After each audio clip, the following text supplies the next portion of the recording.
Si Gopogi. Ano naman kahit saan eh. Maraming commercial eh. Patalastas. Patalastas yan daw. Ito rin namin guys. Ito yung bago mong goal. Guys. Gago!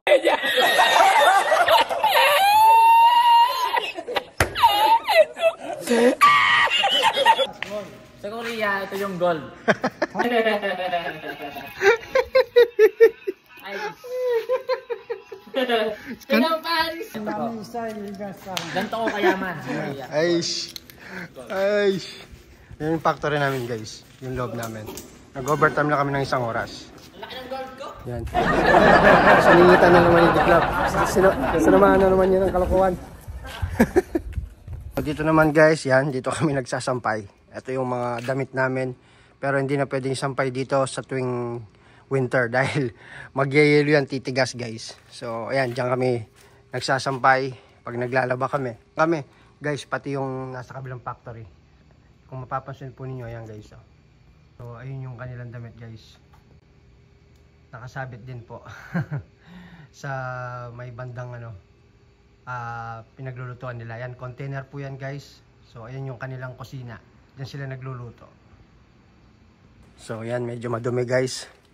Dahil yung aircon dito sa kabilang factory, dito po linagay yung tubig niya. Ang lakas niya sa tubig, so medyo nagtubig po dito. So ayan po yung aming mga gisok sa factory. Na company namin sa gilid lang. So yan guys, for today's video, mayroon na naman po akong gustong i-share po sa inyo. Dahil yan, kaka-out lang namin, 1 oras po ang tinrabaho namin. Baligtad yung utak ng amo namin, dapat kahapon pa eh. Pero hindi ko lang alam. Kagabi siya tumawag sa akin, sabi niya, mag-overtime kayo kahit 1 oras lang. So syempre tayo, sayang din naman kung nakahiga lang tayo doon. Guys, nandito tayo sa harap ng factory namin. Ito yung factory namin guys. Ito lang po yung company namin guys. So ayan po. Ito yung kainan namin. Yan sa baba ng building na yan. Yan po yung aming canteen. Bale, nilalakad lang namin po pag kumakain kami.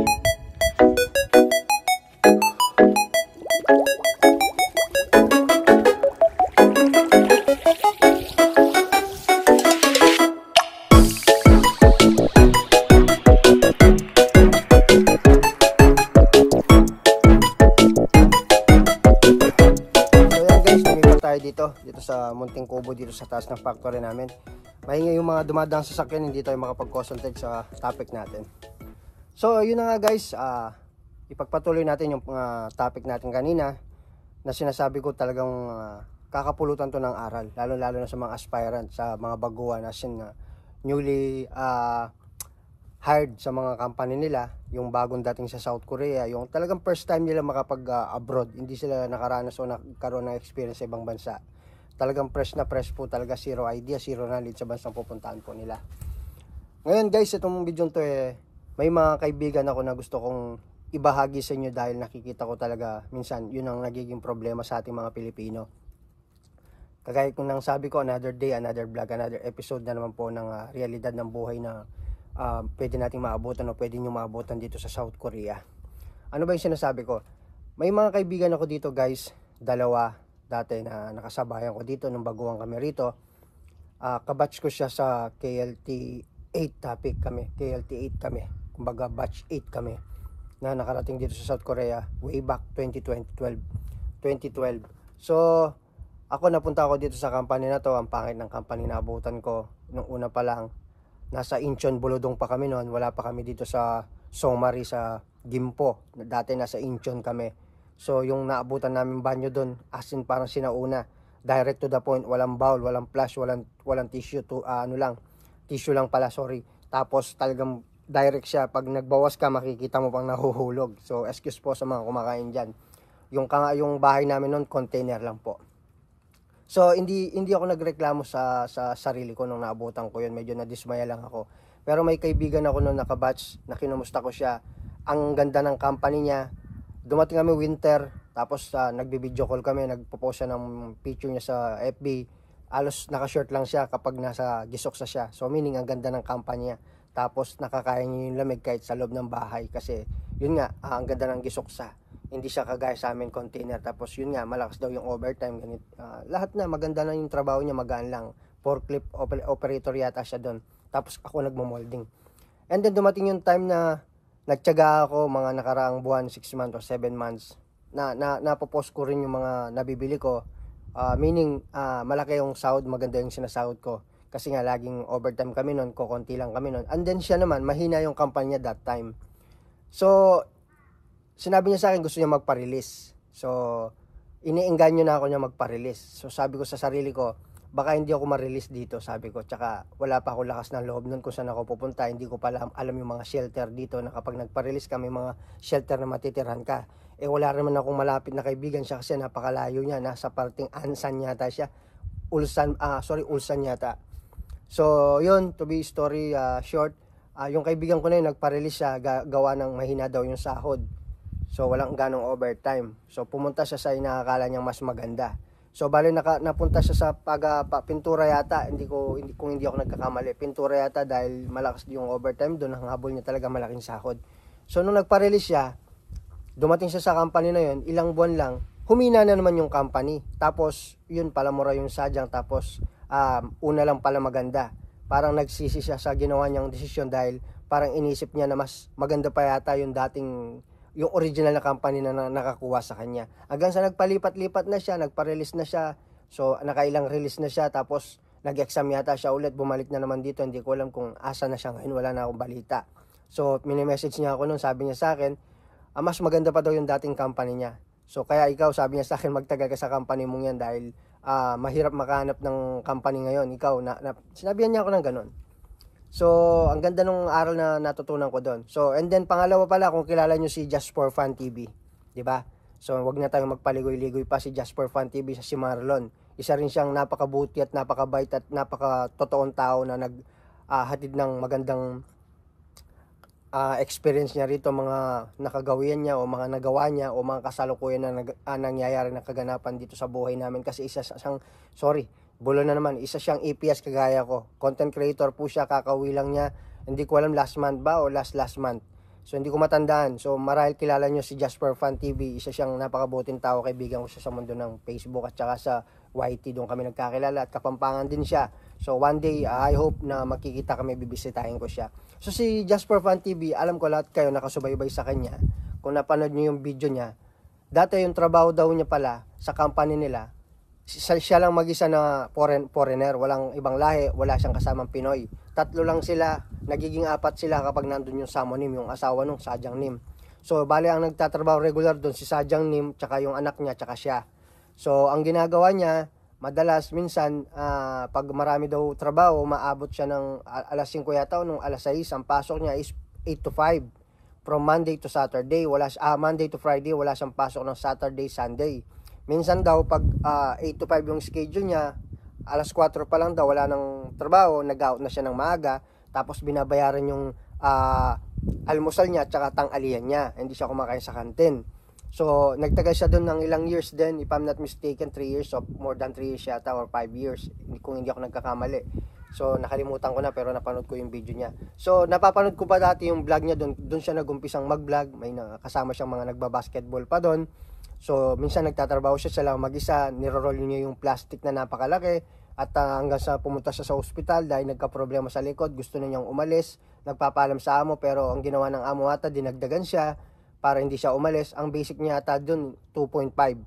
Ang basic niya, malinis yun, 2.5. So, sa pera natin sa Pilipinas, hindi ako nagkakamali, nasa 120 ba? 120k ba? Ang 2.5 sa Pilipinas, kasi kung 40, 80, mga more or less mga nasa 100 plus, 110 ganyan, sabihin natin, ipagpalagay na natin yan. So, dumating yung mga ilang taon na nakalipas, hindi ko na masyado nasubaybayan, nabalitaan ko na lang nung isang araw, lumipat na pala siya ng company. At nakita ko iba na yung trabaho niya, parang nagbabaklas lang sila ng monitor ng LCD, may ganun niya ginagawa siya sa mga previous video na nung nandoon pa siya sa linipatan niya. So, wala akong idea na TNT na pala siya, illegal na pala siya. So, lumipat siya, nag-decide siya, gawa ng siguro sa health problem na rin, sumasakit kasi yung likod niya dati, nagpunta siya sa hospital, and then second, yung sahod mababa, naghangad siya ng mas malaki. Kahit na alam niya sigurong TNT siya, sinugal na niya para naman mas makaipon siya, di ba? lahat gagawin para sa pamilya. Kasi pamilyadong tao siya, may pinapaaral din siya na college na mga anak. So yun, lumipat na nga siya, nagtatrabaho na nga siya. And then dumating yung isang sakuna na problema o yung araw na pinaka inaayawan niya o pinaka talaga masasabi niyang yun yung pinaka parang malas na araw sa buhay niya. Habang nagtatrabaho siya, biglang dumating yung mga tiga-immigration, naka-outside rest sila, hindi mo maakala yung immigration. So, habang nagtatrabaho daw siya, bigla yung mga kasama niya nagsitalunan sa first floor yata or second floor. Ngayon, may mga tao na tinitignan sa baba. Siyempre, na-curious siya kung ano yon. So, lumapit siya, tinignan din siya, nakisyoso din siya, nakimarites din si brother Marlon. Tinignan niya sa baba. Ang hindi niya alam, yung mga kasama niya palang dalawang lalaki, o maraming tatlo yata, hindi ko alam, pero yung time na yun, immigration officer na pala. Ngayon, hindi niya alam, biglang napatingin sa kanya, tinanong siya kung siya may papel o wala, may ID ba o wala. So sabi lang niya na meron siyang ID para idalhin siya sa kanyang kwarto para kunin yung mga gamit niya kasi madiskarte rin siya sa oras na yun, naisipan pa niya yun. Alam niya kasi, at alam niyo rin, pag nahuli ka rito sa TNT, kung ano yung damit mo na suot at anong gamit mo na daladala sa oras na yun, kung ma-jackpotan ka na sa labas, hindi ka nila pwedeng ibalik sa company mo. Diretso ka na sa kulungan o saan ka man dadalhin. Kaya ang ginawa niya, nahuli siya sa company, kinuha niya yung bag niya, lahat ng gamit niya na pwedeng, abang naghihintay yung officer, at saka inamin niya na wala siyang papel, para kunin lang yung gamit. So, to be story cut, short, nasa Pilipinas na siya, nahuli na siya, may mga videos siya about sa experience niya sa kulungan. So, nung nasa Pilipinas na siya, gumawa rin siya ng video na, minsan sa buhay natin, alam niyo yun, sa paggawa natin ng desisyon, kailangan din natin pag-isipan ng mabuti. Kahit na nasabi natin na pinag-isipan natin ng mabuti, minsan kasi nakakala natin na sa iba natin mahanap kung ano yung wala sa company natin. Minsan yung tingin natin, hindi tayo marunong makontento kung anong meron tayo sa buhay. Naghahangad pa tayo ng mas hihigit pa kung anong meron na tayo. Kung yung sitwasyon natin ngayon, nakakaraos ka, nabibigay mo yung pangangailangan ng pamilya mo, pero sadyang sakit na natin yan, nakadikit na sa atin sa pagkatao natin bilang tao, yung hindi tayo marunong makontento sa buhay.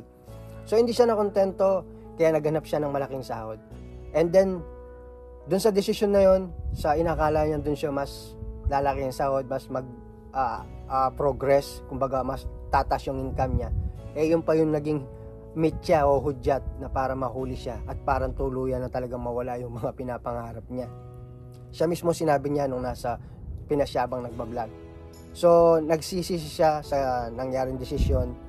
Kung sana daw hindi siya umalis dun sa company na, yun nga, gusto siya, in-invite pa siya ng anak nung kasal niya, nakapagkuha pa siya ng video. Mabait, kasi siya lang mag-isa, wala siyang iniintindi. Medyo malungkot siyempre, mag-isa ka. Pero may mga kaibigan siya na malapit dun yata na alam ko minsan, pinapasyalan at nagbabike siya. So, ang point ko dito guys, kung hindi siya lumipat dun, so sana nasa Korea pa siya. So, umuwi siya biglaan, wala siyang ipon, tapos hindi niya pinaghandaan, tapos marami pa siyang responsible na kailangan ibigay sa pamilya niya.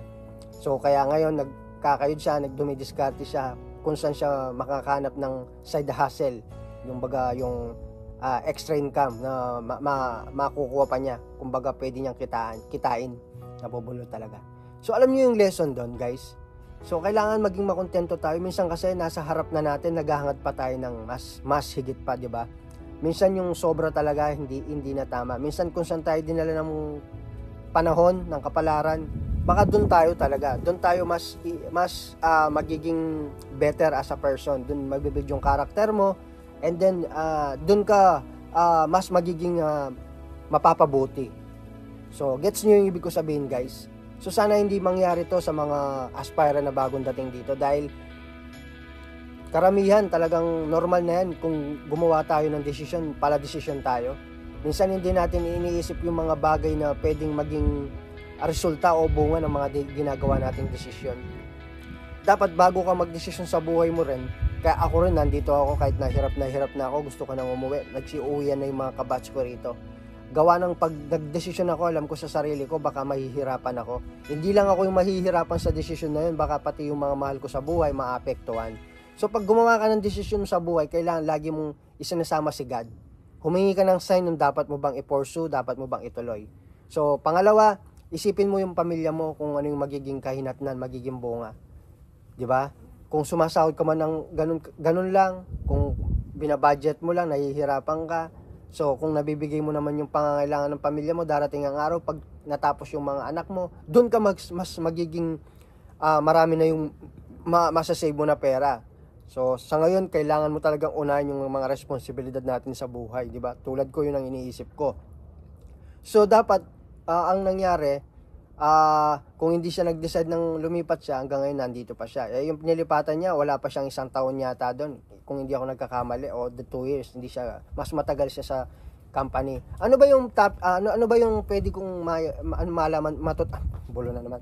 Ano ba yung pwede ninyo talagang ma-realize doon? Yung kasing tiwala ng amo mo dati sa'yo. So, iba sa tiwalang ibibigay sa'yo nung malilipatan mo. Hindi mo alam yung amo mo, baka siya yung nagsumbong. Kasi marami kang kasamang TNT. O baka may nagchuchu na tinuro, tinimbre na maraming TNT yan. Kaya pinuntahan ng pabigla-bigla ang company nila. So, yung amo niya, kung TNT siya, hindi siya sinusumbong kasi tiwala siya. Kumbaga, yung tiwala ng amo mo sa'yo at ikaw na ang tiwala mo sa amo mo, talagang iba. Hindi ka niya tinuring na iba kasi nga, turing niya sa'yo talagang pinagmamalasakitan ka niya kahit na alam niyang TNT ka na, kinuha ka pa rin niya kahit na magkakaroon siya ng record sa immigration, sa Nodongbu, pero pinurso pa rin ng amo niya. Hindi siya sinumbong, nagtagal siya, pero mas pinili niya lumipat. So, ang video na to, ginawa ko lang na example si Brother Marlon. Hindi ko po siya binabash, hindi ko po siya sinasabing mali yung ginawa niyang desisyon. Alam ko lahat ng bagay na nangyayari sa buhay niya, may purpose si God sa kanya. So, ginawa ko lang siyang halimbawa para mas maunawaan nyo, para mas may parating ko yung mensahe ko para sa inyo. Kaya kayong mga aspirant na nandito, tsagayin nyo muna yung company, huwag kayong magpapalipat. Tsagayin nyo muna ng 1 taon, dun nyo malalaman kung ano yung takbo o paano yung diskarte na ginagawa sa company ninyo. Kung ngayon mababa ang sahod nyo, walang overtime, maghintay kayo, baka lalakas yan after winter. Diba? Kung summer naman ang dating mo, mahina, baka lalakas naman pagdating ng winter. Nasabi ko na to sa mga videos ko na nakaraan, pero gusto ko ring ulitin po para sa inyo. Sa paglipat-lipat ng company rito, mahirap makahanap ng magandang company. At saka mas mahirap yun dahil yung mga benefits mo na dapat nasa isang company lang, nasa isang bangko lang, one processing lang, magpapalipat-lipat-lipat yan. Kumbaga, hindi mo matitrace kung yung amo mo dinaya ka pala sa mga benefits mo. Kasi nga, sa dami ng record, sa dami ng company na nilipatan mo, magpapasa-pasa yan ng mga documents mo, yung mga papel mo, yung mga benefits mo. So, kung isang company mo lang yan, diretso yan, straight. Napakalaki ng makukuha mong benefits pag umuwi ka. Isa na rin magandang factor po yun. And then, pangalawa, mag-uumpisa ka na naman sa isa kapag lumipat ka na naman sa company. Panibagong sibal, panibagong sikya, panibagong pakikisama, panibagong, yun nga, pag-a-adjust sa sarili mo. 'Di ba? Pakikisama sa mga katrabaho kung palipat-lipat ka ng trabaho. Tsagayin nyo muna at isipin nyo muna, kung isipin nyo lang to, sa dinabi-dami ng factory dito, ba't napunta ka sa factory na yan? Kung napuntahan mo, dumating ka na talaga mahina, dumating na iba ugali ng mga Koreano, dumating mahirap pakisama yung kasama mo, ayahan mo muna silang makilala ka nila at ayahan mo muna makilala mo sila.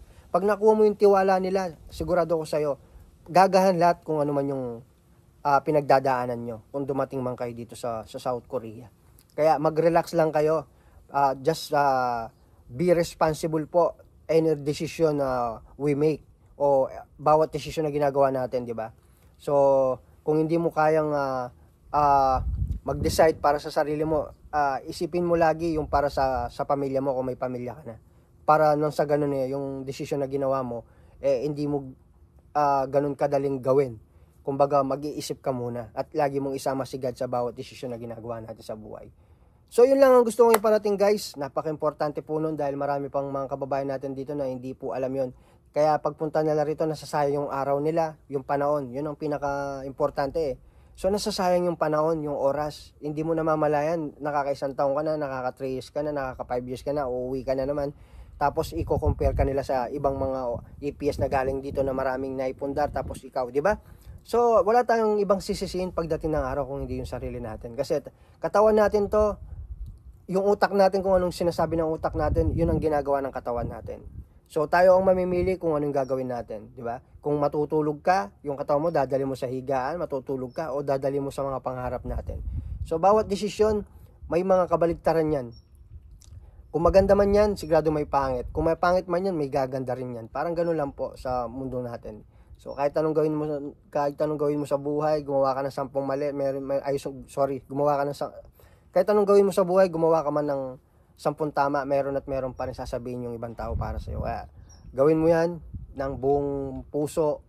Importante, gusto mo yung ginagawa mo. That's it. Kontento lang po tayo kung ano meron tayo sa ngayon. Huwag po tayong maghanap ng wala sa atin sa mga kaorasan o sa kasalukuyan. Dadating din yan sa tamang panahon. So that's it guys. Maraming salamat na naman sa pagsama sa akin sa araw na to. Another day, another episode, another vlog na naman na nagawa natin. So pagpapatuloy natin yung mga ibang content na gagawin natin sa next video. So magkita-kita tayo muli sa susunod na gagawin video. Maraming salamat po. And good luck po sa lahat ng mga papunta na rito at nagkaroon na ng approval at na-hire. So sana lahat po kayo masama sa massive selection na gaganapin. May nagsasabi sa November 5 daw po. So malapit na yun. So be prepared po. Bulol talaga. Kailangan mentally, emotionally, physically, dapat ready po kayo. So yun lang guys. See you again naman next video. Annyeonghaseyo.